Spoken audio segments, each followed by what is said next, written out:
the time has come for me to give my final thoughts after visiting Cuba. I ventured out a little bit, some of the beach towns, but for the most part, this video is going to be based off of my time in Havana and honestly mainly in the tourist parts.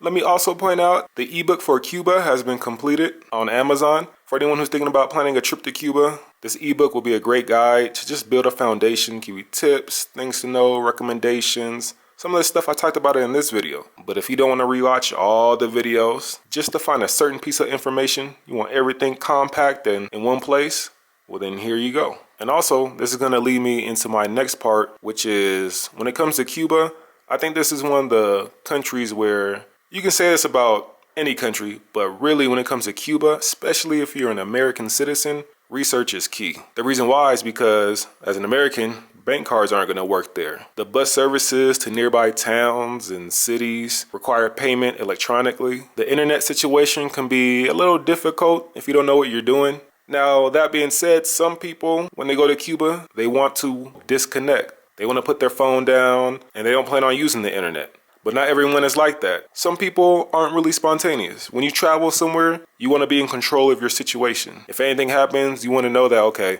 I can use my cards, I can use my medical insurance. If I need to make an important phone call, I have internet, etc., etc. So everyone's different. And lastly, you want to do research to make sure that you don't travel to Cuba like I did in the summertime. Now, I knew it was going to be hot. I knew it was going to be humid. But boy, oh boy, knowing what I know now, I probably would not do that again, nor would I recommend it. So July to like October, I would avoid these months. I will say it is low season. May not be as many tourists. Some people may enjoy that. And the prices will be more affordable. But this is summertime, hurricane season / wet season. So it's humid, it's hot. I would recommend visiting Cuba during the months of December to like April-ish.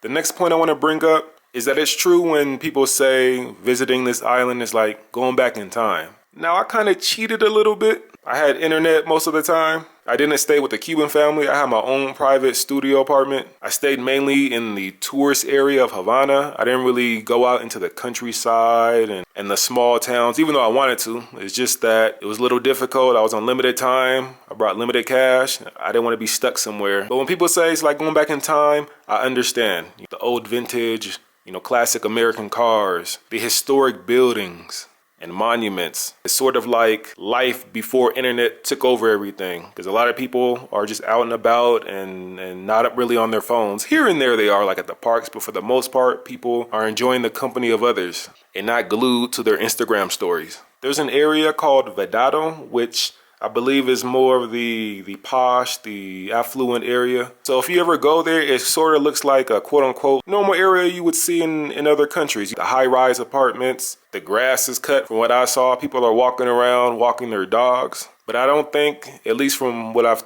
been told, that's not the norm. You're not gonna see skyscrapers everywhere. Many of the buildings are, we'll just say, old. And a lot of them, especially in Havana, were a little run down. So again, I understand what people mean when they say it's kind of like going back in time. One thing I need to point out though is that visiting Cuba was fun, drinks, and the joyfulness of the people. However, the poverty smack dab in your face. I've been to other countries and seen some things, but rarely have I seen a situation where people had to ration items to sell. For example, where I stayed at, you can walk up to people's homes where they'll have cups lined up. And you can walk up and pay for a shot of juice. So you pay 15, 20 pesos. You can use their cup or you can bring your own. The person will fill it up and then you just drink it. If you ever been to some other Spanish-speaking countries where in the morning people will go to little shops to have they call it a tinto, which is like an espresso, like a little shot cup of coffee. It was similar to that in Cuba, except with juice. People will walk up, get a shot of juice, and then go along their day.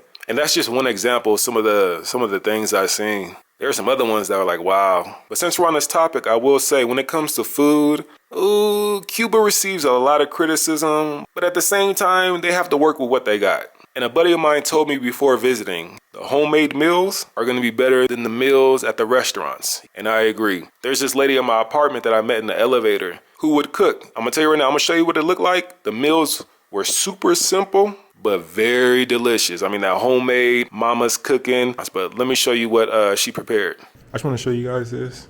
Found somebody nearby. I did not want to head out into the street and pay for food, man. I'm lazy. So had one of the neighbors.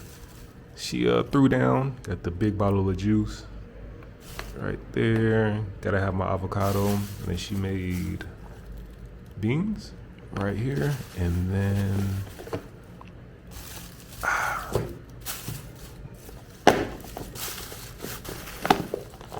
bam, rice and chicken. And it smells delicious. Has onions on top.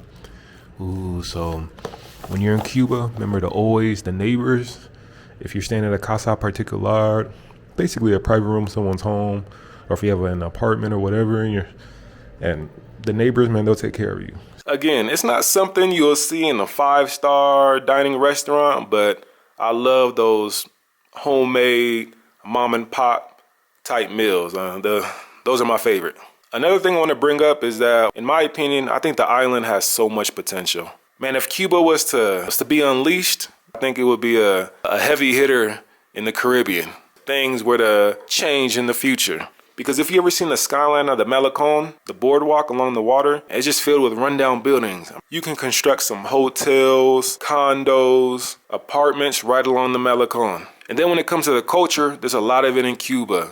The people, super friendly, super open. I will say, from a man's perspective, them Cuban mommies are lovely. From what I heard, Cuban doctors are supposed to have a good reputation, so there's potential for medical tourism. And if you were ever to get sick or have an emergency on the island, most likely you're probably going to be in good hands. And last but not least, the beaches. Man, the blue of those beaches is crazy. In my opinion, I think every night a helicopter flies by and drops blue coloring in the water. Just so you know, those videos, when I went to some of the playas, they were not, color graded, nothing. So the blue you saw, that's real. Cuba definitely has some nice beaches. And so again, this is why I say I think the island has a lot of potential. But to conclude, I do know that everyone has a different opinion when it comes to visiting Cuba.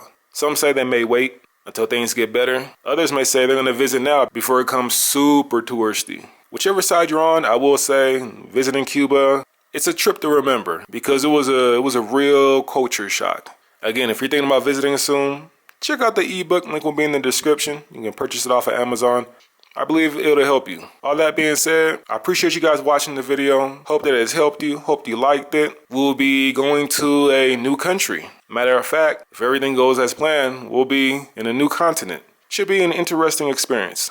But I'm ending right here, and I'm going to catch you guys at the next one. Deuces.